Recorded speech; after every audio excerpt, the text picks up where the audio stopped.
അയോധ്യ നമുക്കൊക്കെ പോകാൻ കഴിയുന്ന സ്ഥലമാണ്, അവിടെ കൂടെ സഞ്ചരിക്കാൻ കഴിയും. ഞാനവിടെ പോയിട്ടുള്ള ആളാണ്. ഉത്തരേന്ത്യയിലെ വിവിധ സംസ്ഥാനങ്ങൾ പല ഭാഗങ്ങളിലും അൽഹംദുലില്ലാഹ് പോയിട്ടുള്ളതാണ്. ആദ്യമായി ആ ഭാഗത്ത് യഥാർത്ഥത്തിൽ അവിടെ ലക്ഷ്യമാക്കി പോയതല്ല. അതിലൂടെ മുമ്പോട്ട് നേപ്പാളിലേക്കുള്ള യാത്ര പോകുമ്പോൾ ഇടയ്ക്കൊന്ന് ഇറങ്ങുമ്പോൾ എവിടെയോ കണ്ട് പരിചയമുള്ള കുറെ കാഴ്ചകൾ ചോദിക്കുമ്പോൾ അതാണ് അയോധ്യ. ദൂരെ ചൂണ്ടിക്കാണി അതാണ് രാമക്ഷേത്രം.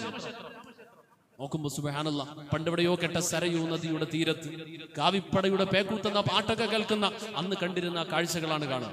ഒറ്റ നോട്ടത്തിൽ നോക്കുമ്പോൾ തന്നെ 500 കൊല്ലം 1000 കൊല്ലത്തോളം ഒരു പക്ഷേ പഴക്കം വരുന്ന അമ്പലങ്ങൾ മനോഹരമായി ഇപ്പോഴും നിൽക്കുകയാണ്. അവിടെ ഒരു കേടുപാടും കൂടാതെ നിൽക്കുകയാണ്.